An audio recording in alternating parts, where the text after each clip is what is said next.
What is up, ladies and gentlemen, boys and girls? It's your boy Goblin, and today we're coming in with Rehab Part 11. Before I dive into that, I want to mention a couple things. First off, I want to apologize for not uploading the last couple days. I'm sick as fuck. I don't know if I sound any different. I probably do, but I'm dead. I'm sleep. I just feel like shit. I still do. I have the past couple days, but I figured I really need to get a video out, so I decided to bang this one out, but yeah, sorry for the lack of activity on basically all social media, but I am live streaming on Twitch as this video is live. If you guys are early to the video, I'm live. No webcam today just because, like I said, I'm sick as fuck. I feel and look like shit, but yeah.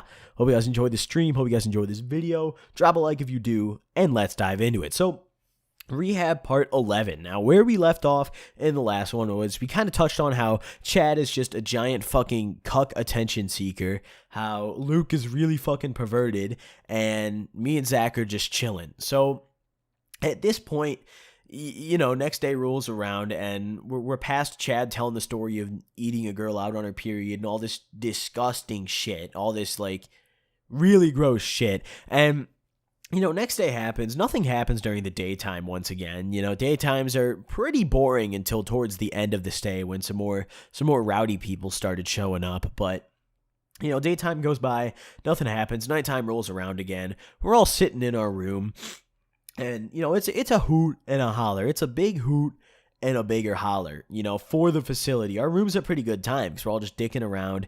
Chad's just kind of entertaining to be around. He's annoying, but he's also he says some of the dumbest things I've ever heard anyone say, So, it's kind of entertaining to be in the vicinity of him, just to laugh, just to get a good giggle, So we're sitting there, and on this particular night, we're talking about all the drugs we had done, discussing them, all that stuff, and Chad is here, and we ask Chad because we don't really know a ton about him besides the fact that he's pretty weird, very attention-seeking, and a cuck. And we ask Chad what drugs he's done. And this guy, part of the program at this rehab place is you get sent there if you qualify as an addict. If you're very clearly addicted to drugs, you get sent to this place. So pretty much everyone here, everyone in our room except for Chad at least, knew and openly admitted they were an addict. It's yeah, I know I'm fucking addicted to drugs. I know, Zach was addicted. I know Luke was addicted. It's very obvious.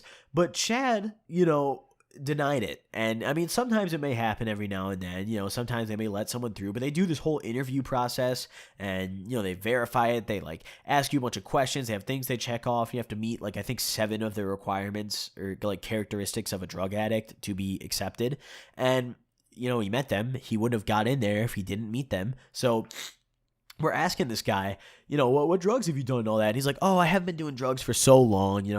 I haven't really done very much. So originally he said oh, I smoked weed every now and then, and we're like, okay, that's, I mean, why the fuck are you here for just weed? So originally that's what he said. He's like, oh yeah, I would just smoke weed every now and then, every other weekend. And we were kind of confused. We're like, okay, what the fuck?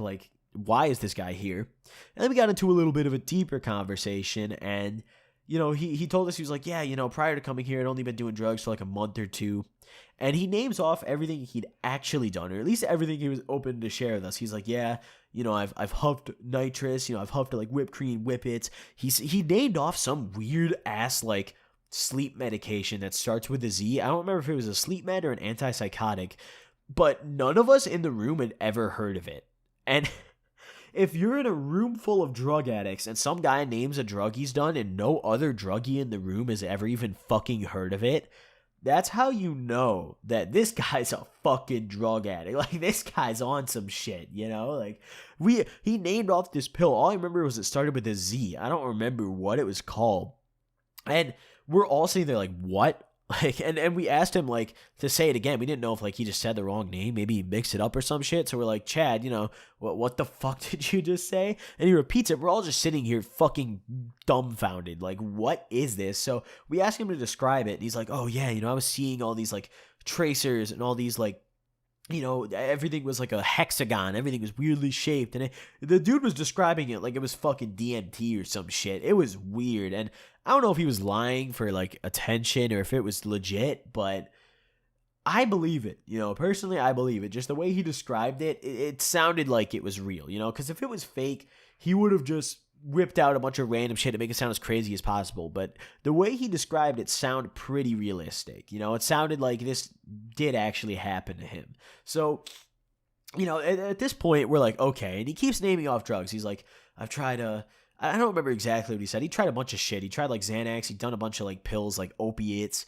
I think he'd done like antidepressants, all that crap. He'd done a lot of pharmaceuticals, a lot of weird shit. And, we're all sitting here and he's like, yeah, but, I'm not addicted. I'm not an addict, so I don't really know why I'm here. And he's like, well, I was talking to my dad, and my dad sent me here because he just wanted me to take a break because I was getting bad grades. So it's kind of like I'm grounded. Then he's taking me out after a month. No matter what, he's taking me out in 28 days. And we're all sitting here like, this guy's a fucking drug addict. Like, what? Like, in my first month of like doing any drugs, like this all happened. He started smoking weed like a month and a half before coming in, and he tried all those drugs in that span of like prior to coming in from him smoking weed. So it took me like it to compare as to like why we all thought this was so crazy. It took me like maybe 4 or 5 months, longer than that, before I started moving into harder shit from just smoking weed and drinking every now and then. Like it got to the point where it was daily, but it was still only weed and drinking. I didn't want to try other drugs. It's not that I didn't have opportunities to, I didn't want to. And it got to that point over a long period of time.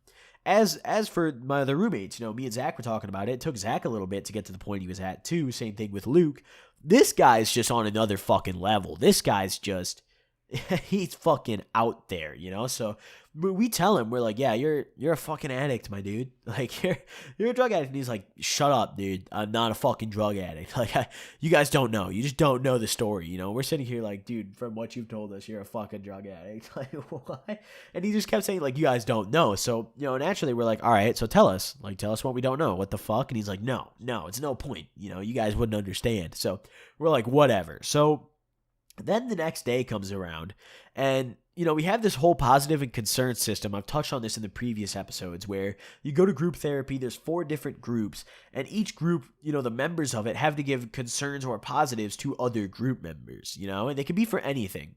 So Zach gave Chad a concern for not admitting that he's a drug addict when it's very clear that he is. And he goes in there and gives it. And after he gave that, I went and did the same thing. I went and gave the concern too, because as many people can give as you want, In fact, our counselor encouraged us both to go do it. At this point, we were kind of later into our stays, and we were just looking for brownie points because we'd done some dumb shit, gotten caught for it. So like normally, like if I was first there, I wouldn't have done this. But like because we'd recently gotten caught with the whole melatonin thing, we were on thin ice. None of the staff there fucking liked us. We did it. So we both go and give this concern. He's pissed. He gets up, and like it's a requirement to hug the other person after they give you the concern. He doesn't do it. He doesn't fold for it. He's just like, all right, thanks. So then we leave the room, right? We go sit in our group again. He's downstairs in his group. And this guy has this little thing where whenever he gets a concern, he gives a concern back to the same person, like whether he pulls it out of his ass or not. So he comes in, right? He comes into our group, sits down, and gives me and Zach both a concern. Luke is in an entirely different group, so he wasn't a part of this at all, but he gave me and Zach a concern for telling stories at night when he's trying to sleep. Now, that would be an okay concern, whatever, like we'd stop, but he asks for stories. He tells me to continue telling stories. So at this point, me and Zach just look at each other and we're just like, oh, this fucking guy. Like, we can see what kind of petty shit this guy's on. So we get up, we give him the hug, we put on the show. We're like, oh, thanks, Zach. Thanks for the good feedback. I'll definitely take that into account. Thank you so much. And he leaves the room, and I don't know what happened to his group. Our group was pretty boring, but in his group, apparently something happened because he comes back to the room, right? And our group gets out, and our group ends right before lunchtime. So we're going down for lunch, and we have to meet up and do what's called a 5-2. I'm pretty sure I've mentioned this before, where we all meet in the lounge 5 minutes before any mandatory programming that everybody has to go to, except for group. Group, you meet in your group room. But I'm super fucking stuffed up, excuse me. But anyways, so we all meet up for the 5-2, and Chad is nowhere to be found. He's nowhere to be found at the 5-2. So me and Zach, we go up to find him, and we hear yelling during the 5-2. We hear full-blown screaming, like, like, just, I can't scream right now because of my fucking sore throat, but he's like going ape shit. So we walk in the room, right? This guy's on his bed, like convulsing, like screaming, like top of his lungs, just like clenching his fist, faces beat red, just fucking at nothing, at absolutely nothing. There's nobody in the room, nobody doing anything. So me and Zach walk in and we go to his cubicle, and he has what was Sean's old cubicle, the back left. And we're like, yo, what the fuck is going on? Like, are you good, dude? Like, we're not gonna give him shit in this kind of scenario because very clearly something's up. And he's breathing really heavily. He's like, and he's like, get out. And Zach's like, well, dude, we have a 5-2, it's lunchtime. We're just trying to help you out. What's up, dude? You can tell us. And he's like, get out now. And I'm like, bro, we're just trying to help you. Like, chill out. And he's like, get the fuck out, or I'm about to have a fucking aneurysm. And he says the aneurysm part at the top of his lungs, like he screams it, and he just goes back to screaming, like just full-blown screaming, no fucking words, just like he just got his fucking leg cut off or some shit. And he's flopping around on his bed like a fish. Like, he's literally he's like doing the worm on his bed, basically, just like flinging his limbs, going crazy, face red, screaming, just yelling, get the fuck out. And then he just keeps saying it over and over. After he yells about to have a fucking aneurysm, he just keeps going, get out, get out. It's like some horror movie shit. It's like this guy's possessed by a fucking demon. We thought the ghost in our room got this motherfucker. Like, we had no answer for this. So we leave. We just walk out of the room. And by this point, there's a staff member who's at the door. And he's like, what's going on? So we tell him, we're like, yeah, this guy's freaking the fuck out, and we don't know why. So he goes in there. We just go to lunch. Me and Zach, we're just like, fuck it, dude, whatever. We're hungry.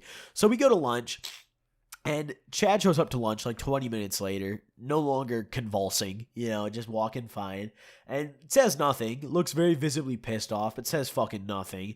So, that happens. We all end up going back to our room, later in the day. Nothing happened after lunch. It was a pretty boring day. So we all go back to our room, and we're sitting there, we're talking, trying to like avoid the subject, kind of concerned that Chad would start fucking screaming and convulsing again, and we wouldn't be able to sleep, and we all just wanted to sleep. So Chad just so nonchalantly just says like, oh yeah, sorry about earlier, guys. I was just pissed off. Like, I get being pissed off, but like, hold on, I gotta blow my nose. Y'all are about to hear me blow my nose. Oh, God. That nose blow. Jesus fuck. But anyways, he just nonchalantly apologizes as if it was like a minor thing. Like, oh yeah, I was just frustrated.